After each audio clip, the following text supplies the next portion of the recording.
Ya, halo guys, kita di sini dan selamat datang kembali di vlog kami yang kedua. Halo, namaku Salva. Halo, aku Kevin. Ya, ini adalah lanjutan dari isi vlog kami sebelumnya, di mana kita itu dulu membahas pribadi yang kritis dalam media massa. Nah, sekarang ini kita akan membahas PPKM, apakah ada sebagai peluang atau sebagai tantangan hidup. Nah, sebelum itu kita bahas dulu nih, PPKM itu seperti apa sih di Indonesia. PPKM itu sendiri itu kebijakan pemerintah Indonesia yang sejak awal tahun 2021 untuk menangani pandemi COVID-19 di Indonesia.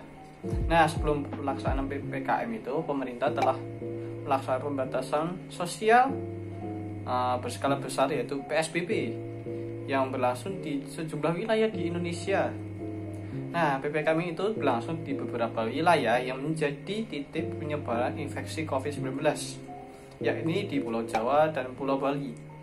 Nah, PPKM ini sendiri mesti sangat dibenci oleh masyarakat Indonesia karena perpanjangannya yang tidak jelas, dari yang misalnya 2 minggu jadi lanjut terus gitu, jadi 2 minggu jadi 4 minggu dan seterusnya. Nah, jadi kamu harus tahu juga nih apa pro dan kontra dari PPKM tersebut. Nah, dampak yang dirasakan dari PPKM ini adalah hilangnya pekerjaan yang drastis. Nah, karena PPKM ini yang tidak ada habisnya, atau bisa dibilang PPKM ini berlangsung cukup lama. Seperti saya sudah bilang, dari 2 minggu awal COVID masuk dan sampai sekarang masih ada itu. Ini yang menyebabkan orang-orang susah untuk bisa keluar rumah. Nah, PPKM ini tidak hanya menyebabkan orang susah keluar rumah saja, namun ada dampaknya lagi bagi suatu perusahaan.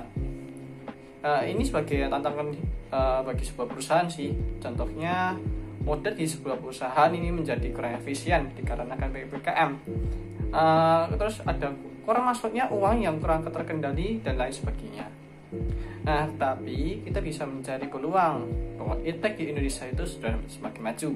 Nah, contohnya sendiri kita sebagai para siswa bisa melanjutkan pendidikan kita di masa pandemi ini. Nah, terus ada orang-orang yang bekerja di sebuah perusahaan dapat terbantu dengan edtech yang mumpuni. Nah, maka dari itu diharapkan kita untuk menghargai kemajuan edtech ini dengan baik. Nah, serta dengan cara yang positif, tidak menyinggung permasalahan yang ada. Kemajuan iptek saat ini sudah merubah dunia, terutama perusahaan yang ada di Indonesia ini. Tanpa teknologi yang canggih, perusahaan tidak akan berkembang. Jika semakin berkembang, maka perekonomian negara juga akan semakin meningkat. Ini menjadi sebuah tantangan bagi negara agar perekonomian negara berjalan lancar dan terus meningkat tanpa adanya hal-hal buruk atau penyimpangan yang terjadi akibat kemajuan iptek tersebut. Karena ada beberapa pihak yang menyalahgunakan kemajuan teknologi yang semakin canggih ini untuk hal-hal yang tidak baik. Ngomong-ngomong soal penyimpangan, aku jadi ingat pada zaman di mana Indonesia ada di masa demokrasi terpimpin. Di saat itu banyak sekali tantangan yang terjadi karena bangsa Indonesia sedang diambang perpecahan. Permasalahan terus terjadi pada saat itu. Demokrasi terpimpin sendiri adalah suatu penyimpangan yang dilakukan oleh Soekarno dan disalahgunakannya. Hal ini terjadi ketika bangsa Indonesia ini sedang kacau dan pada akhirnya Presiden Soekarno mengeluarkan dekret presiden. Dekret presiden berisikan beberapa poin seperti pemberlakuan kembali UUD 45 dan tidak berlakunya UUD 1950, pembubaran konstituante dan pembentukan MPRS dan DPAS. Sebenarnya maksud dikeluarkannya dekret presiden adalah baik, tetapi Presiden Soekarno telah menyalahgunakannya dan menjadi suatu penyimpangan.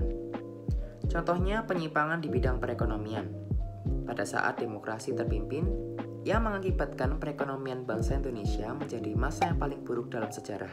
Hal tersebut terjadi karena penyimpangan yang dilakukan oleh Presiden Soekarno yang pada saat itu menghamburkan anggaran negara untuk keperluan proyek politiknya.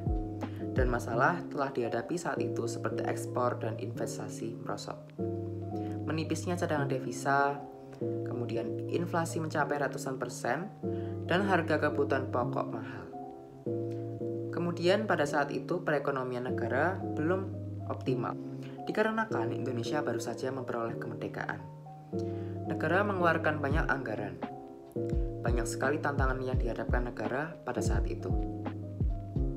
Sama dengan keadaan saat ini, kita harus bisa merubah suatu tantangan menjadi sebuah peluang yang bisa meningkatkan perekonomian negara. Apalagi saat ini kemajuan iptek sangat membantu. Penyimpangan yang dilakukan oleh seseorang atau suatu perusahaan terhadap iptek pasti sering terjadi. Namun, kita sebagai seorang yang terpelajar pasti memiliki potensi dan pemikiran yang cerdas demi kemajuan negara. Dengan bantuan teknologi yang semakin canggih ini, kita harus bisa mencari sebuah peluang yang bisa memajukan perekonomian kita dan negara kita supaya hal yang dulu terjadi, yaitu masa paling parah perekonomiannya negara Indonesia, tak kunjung terjadi lagi. Penyimpangan tidak terjadi pada bidang ekonomi saja, namun juga terjadi pada sosial dan politik negara.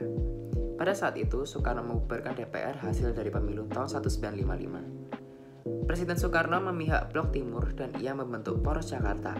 Kemudian setelah ia membubarkan DPR, ia membentuk MPRS, DPR GR, dan DPAS melalui penetapan presiden dan peraturan presiden.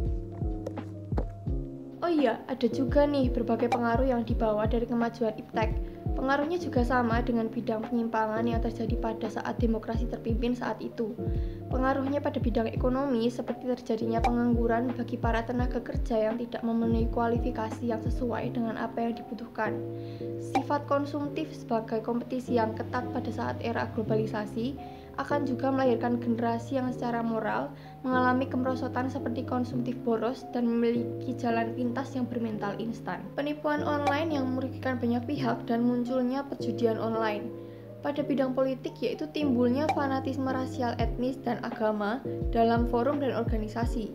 Kemudian timbulnya unjuk rasa yang semakin berani dan terkadang mengabaikan kepentingan masyarakat umum.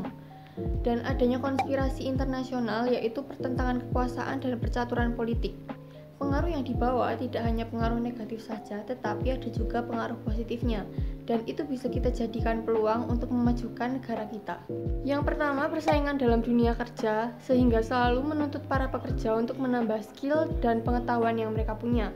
Lalu semakin maraknya penggunaan TIK akan semakin membuka lapangan pekerjaan. Oh ya, dengan fasilitas pemasangan iklan di internet pada suatu situs-situs tertentu akan mempermudah kegiatan promosi dan pemasaran suatu produk. Dan yang terakhir yaitu perusahaan dapat menjangkau pasar lebih luas karena pembeli yang mengakses internet tidak terbatas ruang dan waktu. Sedangkan pada bidang politik memberikan dorongan yang besar bagi para konsolidasi demokrasi di banyak negara. Kemudian meningkatnya hubungan diplomatik antar negara dan kerjasama negara yang lebih cepat dan mudah. Dengan kemajuan iptek, kita bisa membantu perusahaan kita supaya bisa dikenal oleh negara lain dan bisa meningkatkan perekonomian negara kita. Kita juga bisa mendaftar pekerjaan ke luar negeri dengan mudah, tidak sesulit zaman dahulu kan. Sekarang sudah banyak agen-agen yang membuka lowongan pekerjaan ke luar negeri. Hal tersebut bisa menjadi peluang besar bagi kehidupan pribadi maupun negara. Pendaftarannya pun sangat mudah. Hanya mengisi formulir di internet dan melampirkan beberapa berkas dan dijadikan PDF atau dokumen elektronik. Setelah itu, saya akan melanjutkan cerita pengalaman saya yang pada saat itu sedang membantu kakak untuk mengoreksi surat lamaran sekaligus menghitung peluang diterimanya kakak saya di perusahaan yang ia daftarkan. Oh iya, dalam penulisan surat lamaran pekerjaan ada 3 format penulisan. Apa saja? Yang pertama ada full block style, yaitu secara lurus secara penuh format penulisannya. Kemudian ada block style, yaitu format penulisannya lurus. Dan yang terakhir ada semi block style, yaitu format penulisannya setengah lurus. Kemudian saya mau menghitung peluang diterimanya dia di perusahaan tempat dia mendaftar. Misalkan yang mendaftar ada 50 orang dan yang tidak diterima diperkirakan 23 orang. Jadi 0,23 dikali 50 sama dengan 23/2. Jadi peluang diterimanya 27 orang tersebut adalah 23/2. Jadi jika kakakku diterima, maka hasil dari pekerjaan di luar negeri bisa saja menjadi peluang negara kita, menaikkan devisa negara dan memulihkan perekonomian negara yang sedang tidak stabil. Nah, untuk permasalahan yang terakhir dari PPK kami ini adalah susahnya mencari pekerjaan. Nah, banyaknya orang yang baru saja lulus dari perkuliahannya akan merasa kesusahan untuk mencari atau bingung untuk bekerja sebagai apa. Misalnya mau kerja gimana, dan sebagainya. Kebanyakan orang biasanya mencari pekerjaan yang tidak sesuai dengan apa yang didapat dari perkuliahannya. Contohnya, Anda misalkan lulusan informatika, tapi kerjanya adalah sebagai seorang engineer di kelistrikan. Anda merasa, oh, saya merasa susah nih kerja di sini. Terus maka dari itu kita harus mengerti apa panggilan profesi yang diberikan kepada Tuhan. Dengarkanlah panggilan tersebut. Jadilah berkat bagi banyak orang atas apa yang kamu kerjakan di profesi Anda sekarang. Nah, sebelum kita menutup vlog kita kali ini, kita akan memberikan sebuah solusi. Jadikanlah PPKM ini sebagai peluang kalian untuk berkarya. Ya, walaupun kita banyak tantangan hidup yang harus dijalani di masa PPKM ini, kalian harus percaya sih, kalian bisa mendapatkan hasil yang terbaik, dan juga pengalaman kalian itu bisa bermanfaat bagi banyak orang yang terdampak dari PPKM ini. If you have hope for it in earnest, whether the result is success or failure, actually the spirit of struggle is success in itself. Mungkin coba sekian dulu vlog kita kali ini. Terima kasih semuanya yang sudah menonton, dan sampai jumpa di vlog berikutnya. Thank you.